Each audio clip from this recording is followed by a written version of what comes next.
So we're carrying on in the second half, looking at the series that we've been doing on this book, The Inconceivable Emancipation by Sangharakshita.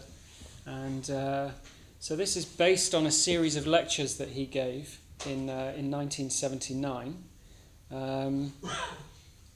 And we find ourselves in quite an amazing world in this text. So it's a sutta about Vimalakirti Nadesha, and it comes from the Mahayana tradition. So for those of you that have been here the last few weeks, we've been talking about what that means, the Mahayana. But it's a world of magic, of drama, of myth, and the Buddha that we find in this text is not the Buddha of the Pali Canon. So he's not the historical Buddha. He's a kind of a magical, mythical figure, and it's a magical, mystical world. So we find stories like, for example, thousands of disciples being fed by one bowl of nectar. And we find ourselves in a realm where the Dharma is communicated only through smell. It's quite a thing to think about, isn't it? I was thinking, well, how far does that go? Can the Dharma be communicated through music? Of course it can. Through visual image. And we find ourselves in a world where things take kotis of kalpas to happen. Does anybody know what a kalpa is? So a kalpa apparently is if you have a mountain made out of granite, and every 1,000 years a bird flies over the top of this mountain of granite, and its tail feather just touches the top of the mountain of granite.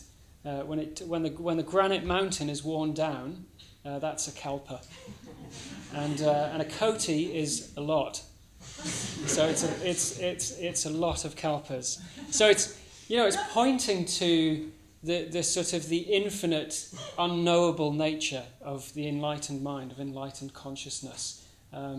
It's a bit like thinking about a light year, for example, isn't it? Okay, this is something that we use to measure distance, but we all know that phrase, a light year. But actually, what does it really mean? I mean, it's a crazily large distance, isn't it?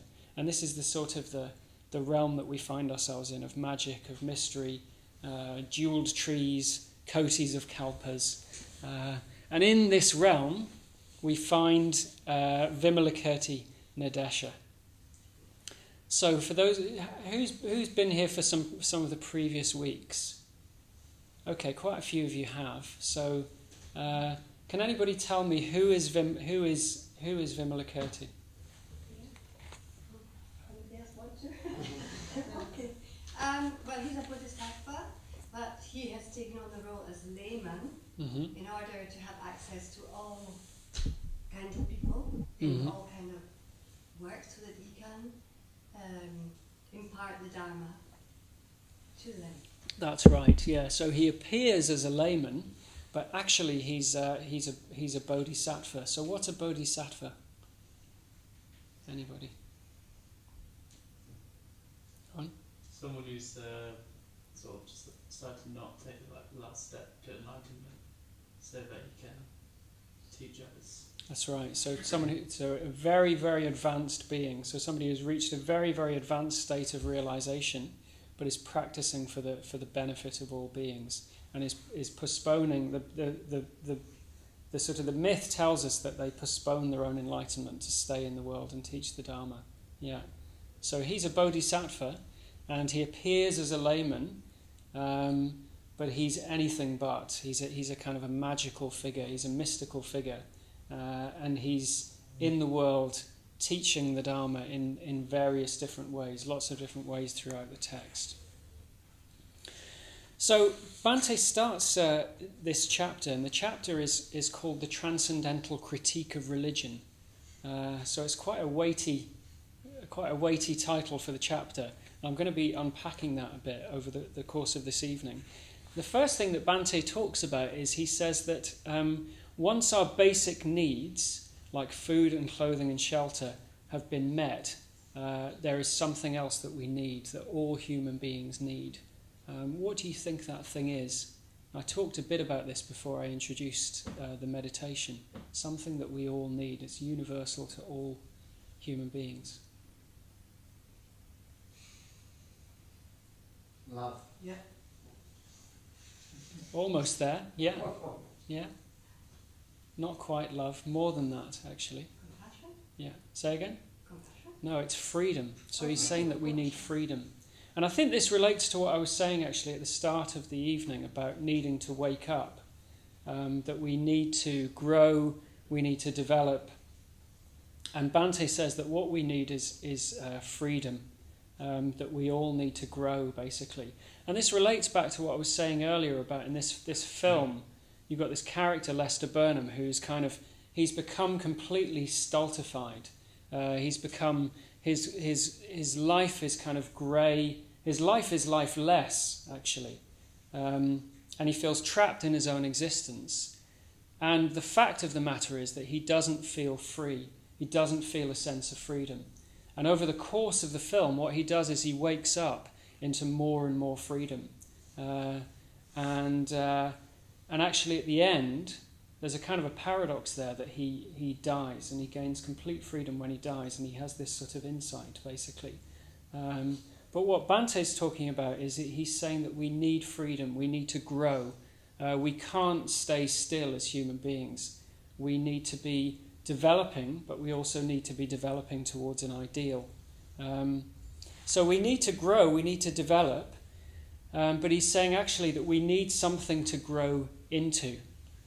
So we need space to grow into, and we need freedom. So freedom from what? Well, we need freedom from our old selves. We need freedom from the things that hold us back. Freedom from the things that prevent our own growth and our own development. In a sense, we need freedom from our own reactivity. And he says that we need to develop our distinctly human qualities. So our distinctly human qualities are qualities of awareness, of creativity, and when we develop those qualities, that is freedom, basically. That's the kind of freedom that we're looking for. And there's a paradox at the centre of this, which he says that historically, what promises that freedom is religion. So that is what promises us this growing, this freedom, and this development.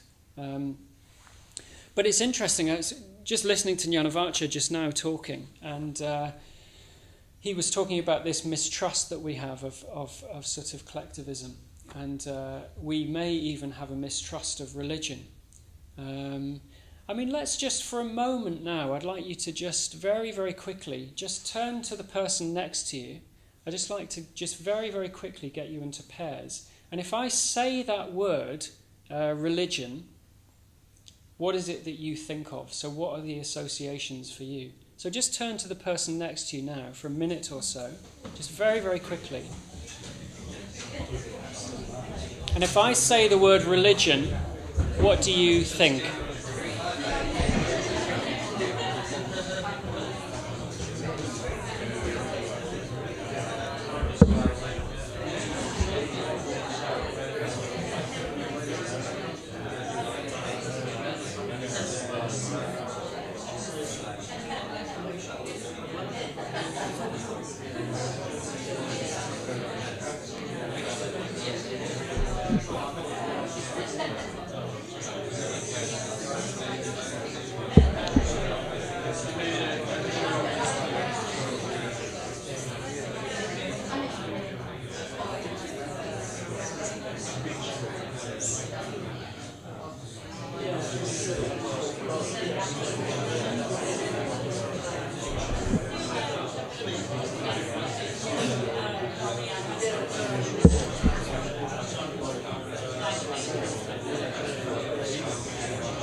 So I wonder if anyone would like to share what you were talking about there. What associations do we have with that word or that concept of religion?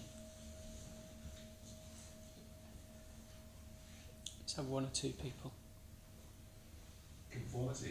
Conformity. Okay, interesting. Yeah.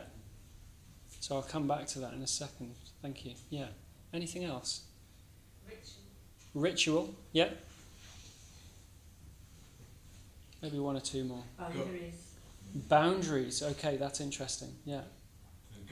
And God. Okay. Yeah. So that's interesting, isn't it? Particularly where you were saying boundaries and you were saying conformity. So I think this is what Bhante is pointing to, is that there's a kind of a paradox here, is that what religion promises is freedom. So it actually promises a way out of this sense of being constrained that we feel. So there's something missing in our experience. We all know this as human beings. There's something not quite right. We're looking for something. And Bhante is saying actually what we need is freedom. And religion promises that. But it's interesting that you two are saying, okay, well, boundaries and being constricted. So something has gone wrong there, hasn't it? That if the very thing that is supposed to be promising you freedom is actually, it can be the opposite. And he talks about this as well. He uses the phrase, he says that religion can be a liberator. Religion could be not a liberator, but a jailer. Not a liberator, but a jailer. So that's quite a strong thing to say. So why is that? Why has that happened? What has happened that this thing that promises freedom, or to use sort of slightly more religious language, that promises salvation, has become like this? Well, he suggests that what's been forgotten is that religion is a means to an end, that it exists as a vehicle to help us to grow, to help us to achieve freedom, that it's a means to an end. And he says that the end being from mundane to transcendental consciousness, from mundane to transcendental consciousness. So something's been forgotten there. And I think what he's pointing to is that what's happened is that people end up identifying with the kind of accoutrements. So it's a natural human thing, isn't it? I was talking about this in the first half, is that we have this mind, a wonderful human mind, and one of the amazing qualities of a human being is that we can adapt to anything. That we can get used to things, we can adapt to things, but the flip side of that is that we can end up basically just getting habituated to things, that we end up going through the motions, that it ends up not being a meaningful, fresh, inspiring experience. And this happens with all sorts of things. But what he's talking about here is when that starts to happen with religion. And I think what he's pointing to is that when you start to settle down, basically, as soon as you start to settle down into your experience, what then happens is that religion becomes not a genuine expression of a transcendental experience, but it becomes to do with, you were saying, Lizzie, ritual, which can be deeply meaningful and liberating, but it can also mean, in our language, it actually gets, the word ritual sort of means just doing something out of habit as well, isn't it? That's another meaning for it. So what are we to do about this? This is what he asks. What are we to do about this? And he says that what we need is something to constantly remind us of the true purpose of religion. And what that is a transcendental critique of religion. So it's quite an interesting phrase, isn't it? A transcendental critique of religion.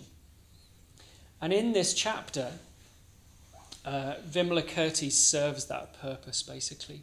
He serves the purpose of being an embodiment of that transcendental critique. And we find ourselves in this chapter with the Buddha, and there's this kind of a strange situation going on that Vimalakirti is he's ill in bed, basically, I mean, he's a highly advanced being, and we know that he's there for kind of teaching the truth, teaching the Dharma. And I think we can assume that this is some sort of bizarre, sophisticated game that he's playing. But he's asleep, he's ill, in bed, and he's sending his thoughts to the Buddha. And the Buddha picks up on the fact that Vimalakirti is ill in bed, and he decides that he's going to send some of his disciples to inquire after the help of Vimalakirti. So what do you think happens? The Buddha asks his chief disciples to go and visit Vimalakirti, and he says, just go and inquire after his health, see how he's doing. So he asks his two chief disciples to begin with. So he asks Shariputra and Moggallana, and he says, okay, go and inquire after the health of Vimalakirti. What do you think they say? So bear in mind that the Buddha's asking. What do you think they say? No. Yeah, well, almost, yeah. They say that they would not like to go That's to it. him because Yeah. of corrections he has given to them. So we'll come to that in a moment. But to begin with, yeah. So they can't say no to the Buddha. I mean, you can't say no to... Well, you can't say no to the Buddha, can you? But you can't say no to your teacher, to the inspiration of your life, the man who has given you all these practices. I remember a story from the Buddha's life just soon after his own enlightenment, where he's walking towards his former disciples, and they see him coming, and they say, "Oh, here comes Gautama." And it's his disciples that were very, very disappointed for him for eating. Do you remember when he was practicing austerities, and then he transgressed his austerities by eating tiny amounts of rice pudding? And they were all very, very upset with him. And he goes back to find them, and they say, "Oh, look, here comes Gautama, don't prepare a seat for him, don't talk to him." But they can't help themselves, And it's probably very similar for the Buddha's disciples. They can't just say no to him. But to our surprise, they're not very keen to go. They're sort of like, you can imagine, probably in a quite an advanced sort of way, but they're more or less saying, "No, I'm not really that keen," but they don't want to go, basically. And the reason is that they've basically had run-ins with Vimalakirti. They've had run-ins with him, and he's sort of exposed their lack of knowledge. So even though they're the Buddha's chief disciples, even though they're very, very advanced beings, he's sort of exposed. He's basically said to them, "Look, there's further to go." So there's one example with Shariputra, for example, where he says that he came across Vimalakirti before, and he was sat in deep, deep absorption under a tree, and Vimalakirti kind of found him and basically said to him, "Oh, you're not really absorbed. That's not proper absorption. If you want to know what absorption is, I can tell you." And Shariputra was absolutely devastated by this. He was completely speechless. We all know what that's like, don't we? It's like you come off retreat or something, and you're feeling very, very buoyed up, or you think, it's. I hope I can say this. Actually, it was a member of the team was saying that they were on a short solitary retreat recently, and they were feeling very, very pleased with themselves. And then they came off retreat and went and met their parents, and found themselves feeling incredibly irritated with their parents. And it's a bit like that, isn't it, with us? We can sort of feel very, very buoyed up and very like, only a few steps till enlightenment. But Vimalakirti knows much better than that. There's another story about Moggallana and him teaching a set of disciples. We're going to come back to this story later on, but he's teaching a set of disciples, and Vimalakirti comes up to him and admonishes him for teaching them in the wrong way, for teaching them in a formulaic way. So you can see why this guy's not very popular, can't you? So they refuse basically or they say they're not very keen to go and see him. So what do you think Vimalakirti represents here?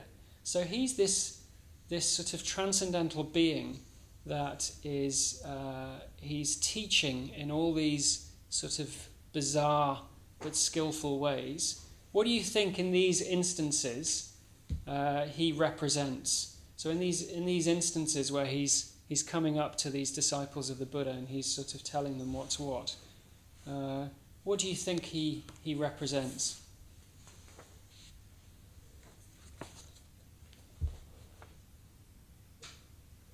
Any ideas?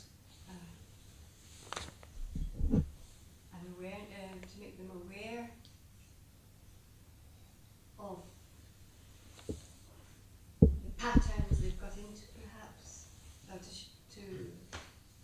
that they haven't gone as far as they think they've gone. That's right. Yeah. So he represents the actual experience of enlightenment. So he represents the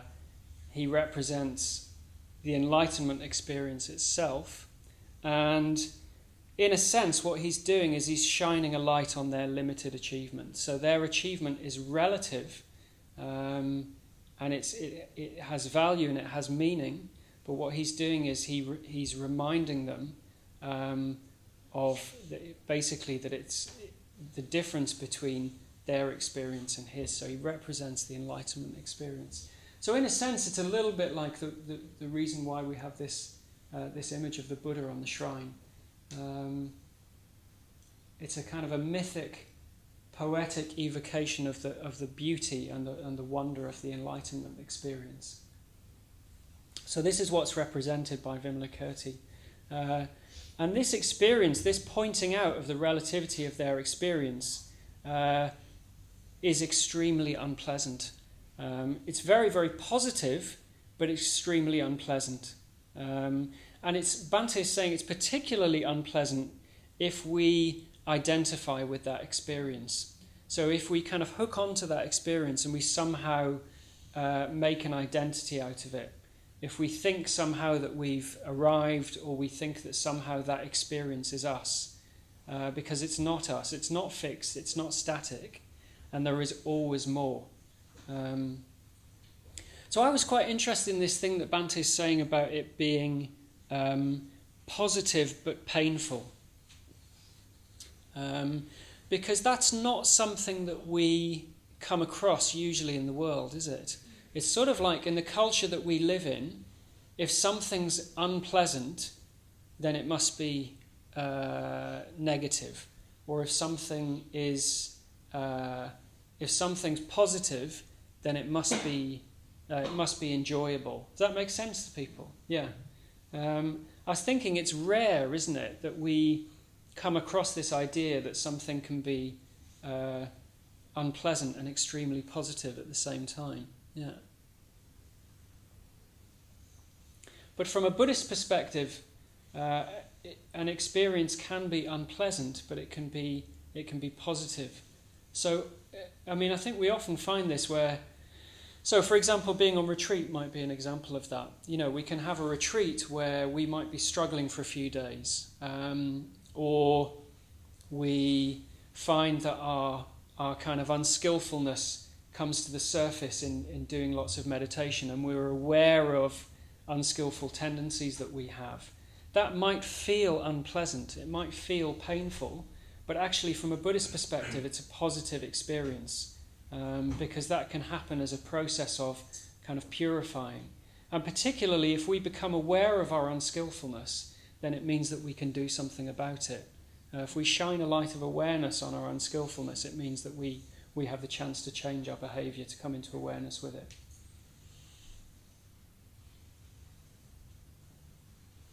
So Bhante uses this wonderful metaphor.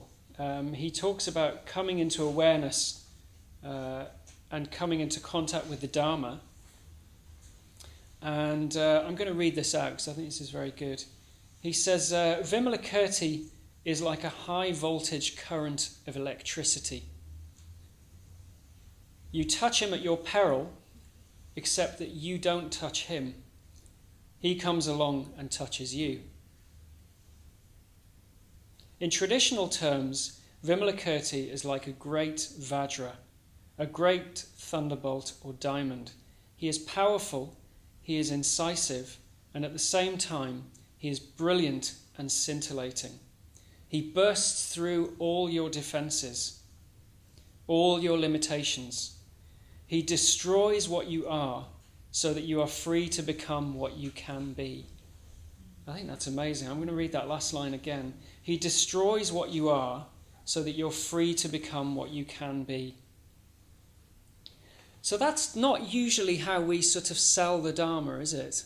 I was thinking, like, we had an open day here yesterday, and imagine if we had a big banner that said, "We want to destroy what you are." I'm not sure, but actually, that is what the Dharma will do for you. I think, in a sense, I was thinking about this. That is extremely positive, what is being talked about there.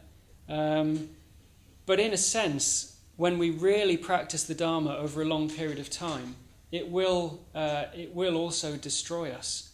But what it destroys is all the unskillful aspects of us, all the unskillful tendencies in us. It destroys the parts of us that aren't working for us. It destroys the parts of us that are causing us suffering, basically. So it's like a high voltage current, yeah. So although it's devastating, it's highly positive. And Bhante says that the purpose, Vimalakirti's purpose, is not to humiliate us, but to foster growth, to allow us to move into that freedom that is promised. Yeah.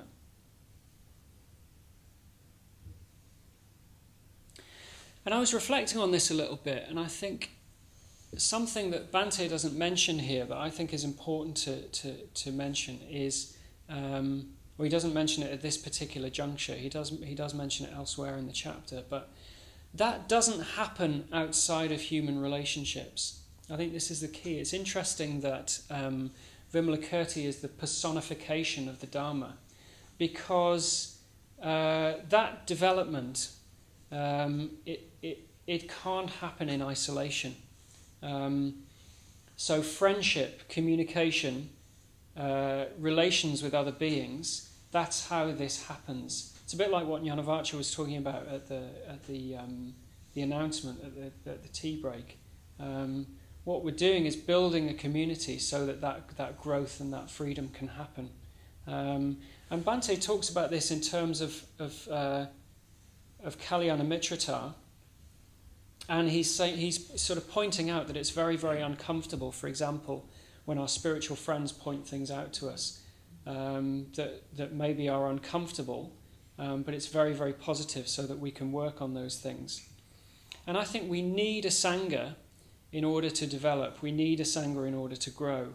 And my experience of that is that if you don't have that, there's no one to challenge you, basically. So I had a very strong experience of this when I was in my late 20s and early 30s.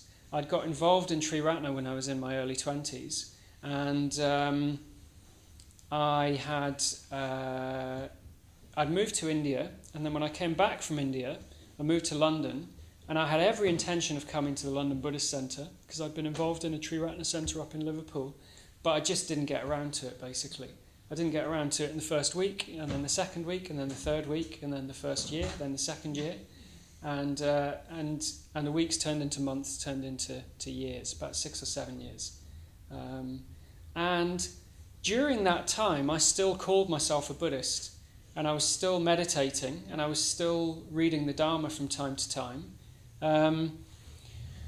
But it wasn't in relationship to other people, and it wasn't in relationship to other Buddhists. So what happened was it all got very, very comfortable, and I was sort of calling myself a Buddhist and sort of spouting this sort of quasi-Buddhist stuff some of the time. But I was also doing a lot of quite... sorry, that's tickled you, Silapia, that phrase. But I was also sort of doing a lot of very, very unskillful things that were really not very Buddhist at all. And I think when you come into contact with the Sangha, well, to start off with, firstly, it's just a much more beautiful, enjoyable way to practice. It's a wonderful community that we have around here. And I think friendship in the spiritual life is a really beautiful, wonderful thing, but actually it's essential to our development. We can't develop on our own. I don't think we can learn the Dharma from a book, really. We can't sort of learn it on our own in the privacy of our own home. Yeah. So let me just pause there for a minute, and I'll just see if anyone's got any questions or comments about anything that I've said so far.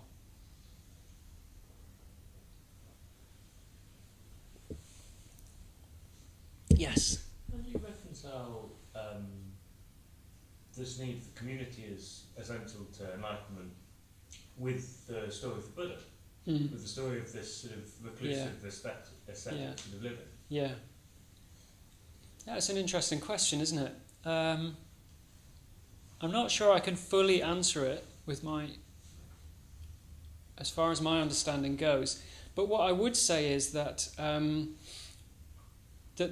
actually, to begin with, the Buddha was practicing in a community, and that was the first thing that he did was seek out teachers, and he got quite far with those teachers, but he knew that wasn't quite what they were teaching. But he did practice in different communities before he chose to go it alone. And actually, I think the most important thing is that the Buddha was very, very different from us. I think sort of stating the obvious, but the Buddha was a unique spiritual practitioner in that he rediscovered the Dharma in our age. To be able to do that as an individual is incredibly unique and special. And I think you do have examples from time to time of people that do seem to just be born with some sort of innate quality that enables them to practice quite deeply without community. You could debate whether that's that they bring those qualities into this life, or but I think for most of us that's not the case. For pretty much all of us. Yeah. Does that answer your question? Yeah. I think if anything, it just actually points to what an incredible being he was. But for most of us, it's challenging enough just to follow in his footsteps in the context of a community. Yeah. Okay, anyone else? Okay, so maybe we'll move on. So I want to just look in detail at a couple of the stories that Bhante talks about. So I mentioned a couple of these in passing at the beginning, but I just want to come back to these.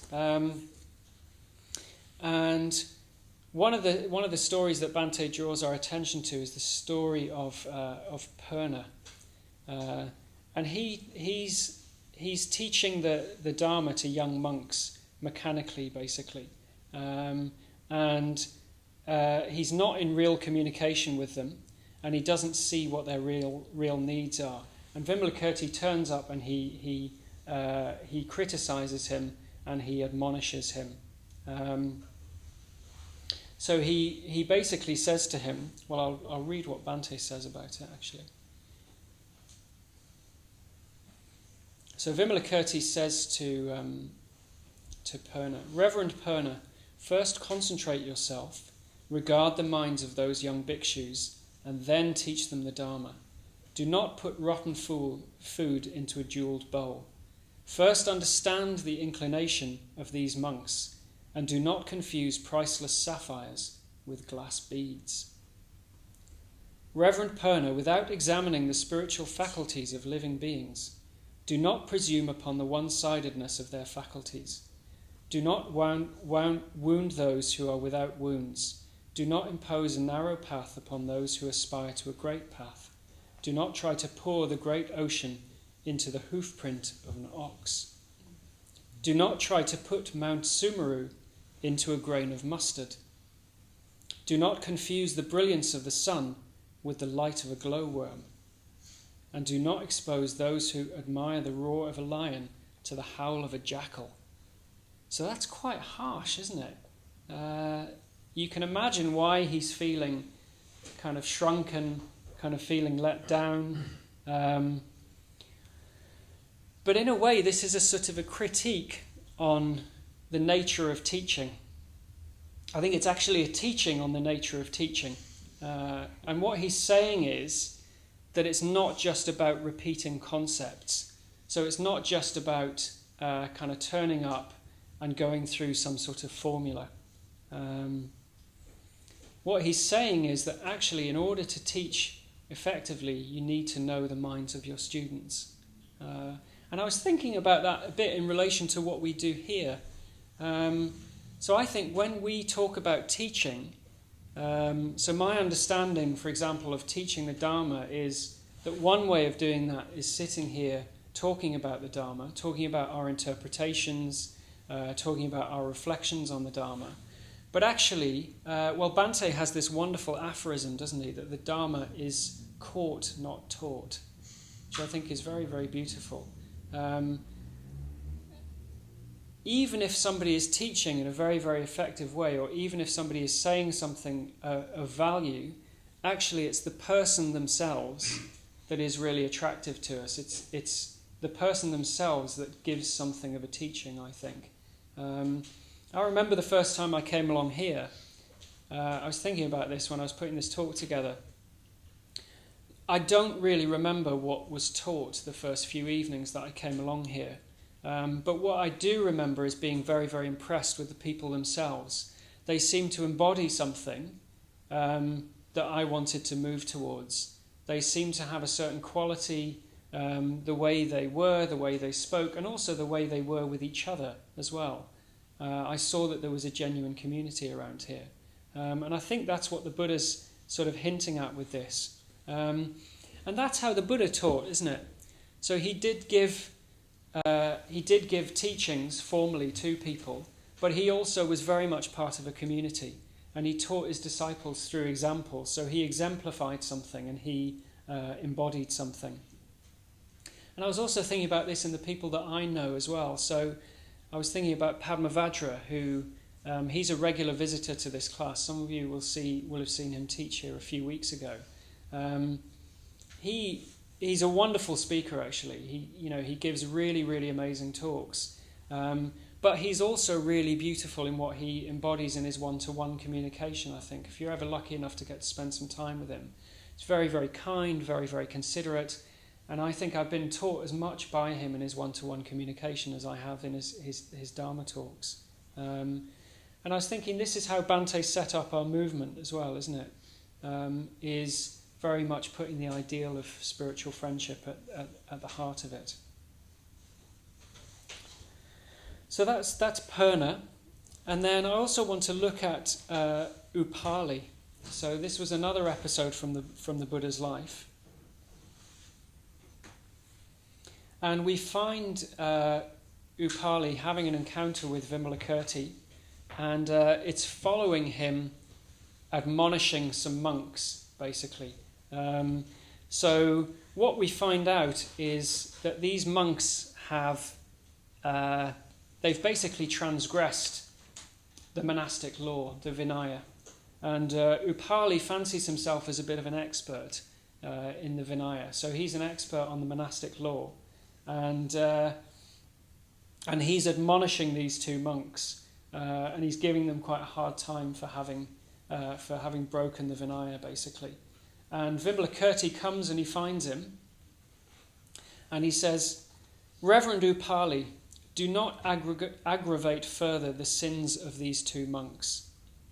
Without perplexing them, relieve their remorse. Reverend Upali, sin is not to be apprehended within or without, or between the two. Why? Because the Buddha has said, living beings are afflicted by the passions of thought, and they are purified by the purification of thought."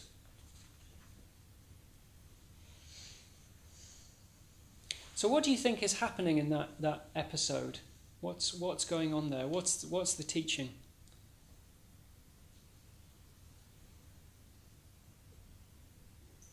Anyone have any ideas?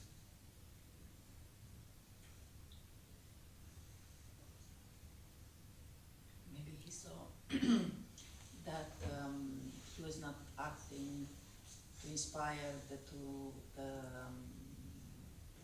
people to grow, but rather like a priest acting a bit, telling them what to do. Right, that's right. Yeah. So he's kind of telling them off in quite a sort of authoritative way, isn't he? Yes. And in a sense, he's kind of he's kind of breaking his own principle on that, in a sense, because what he's supposed to be doing is helping these monks and helping them towards freedom and developing and growing. But actually what he's doing instead is he's getting very, very hung up on the fact that they've broken the monastic law. So he's getting very, very into the minutiae of the fact that there's been a transgression. And he talks about sin, and Vimalakirti there is basically saying, look, there is no sin. And what this is pointing to is that the Vinaya is supposed to be there to help us, to help these monks grow. It's supposed to be there as a system to enable their development. So if people get hung up on the rules and regulations as ends in themselves, then ultimately that's counterproductive. And this is what Upali seems to be doing here. And it's interesting. I think there's a sort of an opportunity here and a parallel that Bhante talks about this in relation to sin. That he's rightly pointing out that if kind of religion is there to help us to grow, Bhante says belief in sin is nothing more than a stumbling block, and it arises out of treating rules as ends in themselves. When we break the rules, sin comes into existence, and we waste time worrying about how to get rid of it rather than getting on with the task of our individual development. So what he's pointing to is that we can get overly obsessed with the idea that somehow we've broken a rule, or that makes us a bad person, or that we've done something wrong. And what that can do is deflect attention from the work that we should actually really be doing. And the work that we should really be doing is trying to make amends, basically, is doing something about it. So he uses this phrase, doesn't he? Sin is not to be apprehended within, without, or between the two. And Bhante says that what we should actually be doing is trying to understand what we've done, cultivating a sense of regret, especially if it's harmed other people, and resolving not to do whatever it is that we've done again, and taking steps to ensure this. And I think it points to a kind of a key distinction in Buddhism, that is that we don't have a concept of sin, basically. Sin doesn't really exist as an idea in Buddhism. And there also isn't an idea about doing something that's good or bad. So instead of sort of good or bad behaviour, what we would say is something is skillful or unskillful. If it's skillful, if it's taking us towards enlightenment, if it's taking us and other beings towards enlightenment, and it's unskillful if it blocks our own development or others' development, and it causes harm to other living beings.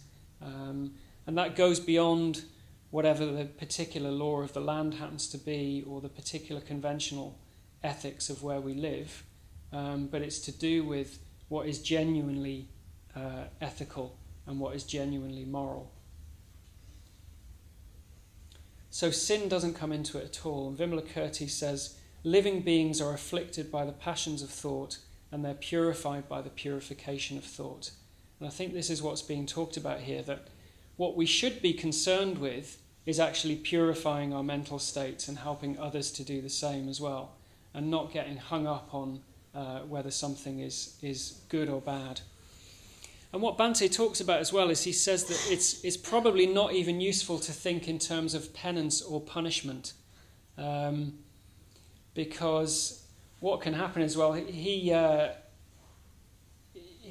sort of uses the example of penance and punishment as saying that actually what can happen is we get punished for something, or say, for example, I don't know if you practice in the Catholic tradition, you do something wrong and then you're told to say a certain amount of Hail Marys or whatever it is, that you do that, and that can actually lead to a situation where you then feel that you have permission to sin again, and that you actually get into this kind of cycle of of sin and punishment, and he says that you get to a stage where you can barely remember what came first.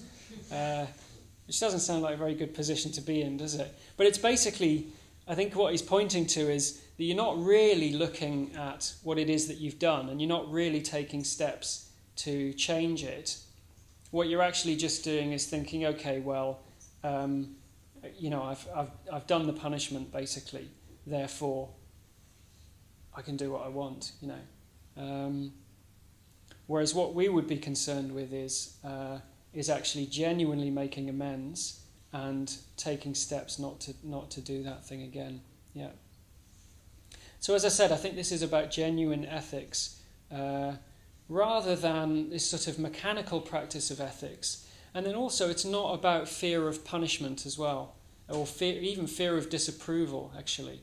I think it's important to consider that as well. So it's in another book, actually, of Bante's. Where is it now? I think it's in Vision and Transformation. Bante talks about if we're only practicing ethics because of fear of disapproval. So, for example, if somebody doesn't steal because they're worried about being caught by the police, then actually that's not practicing ethics at all. From a Buddhist perspective, you're not really practicing. You're just scared of being punished, basically. So it's a very, very legalistic way of approaching things. So each of these stories kind of points to this principle that I was talking about at the start of genuinely trying to practice in a way that gets beyond the kind of the mechanics and the kind of the fluff that goes with religion, or even this dreadful word spirituality. That what we're trying to do is get beyond that and see through everything that goes with it, and actually really penetrate to the heart of what is important, which is our own growth and development in relationship to others, helping others to learn and grow and develop as well. And I was thinking that the difference really often is in our mind. It's to do with the state of mind that we bring to what we're doing or to our practice. I think that's how it applies to us. So I was saying this a little bit in the first half. We can do exactly the same thing, but actually it's the state of mind that we bring to it. So it's the approach that we bring. It's the freshness of mind that we bring. And it's a genuine, heartfelt engagement with what we're doing, rather than just mechanically going through the motions. And Bante says that the purpose of this transcendental critique of religion is not to destroy or denigrate religion, but to destroy it to its to restore it to its true function or purpose. He says, therefore, it's essential to religion. It must always exist alongside religion. So the reason for that is that, as I said before, there is this tendency to settle down at certain points or to start kind of going through the motions. And we always need to hold that critique, to always be looking at what we're doing, examining what we're doing, and seeing if it is a real, genuine engagement, rather than just kind of engaging in a non-meaningful way. And Bante says that all that's destroyed, so in this transcendental critique of religion, what's destroyed is religion as an end in itself. So religion is not destroyed, but it's restored to its true purpose, and it's religion as an end in itself which is destroyed. So it's all the unhelpful, unmeaningful aspects to religion that is destroyed, not the religion itself. Okay, so we'll leave it there for this evening.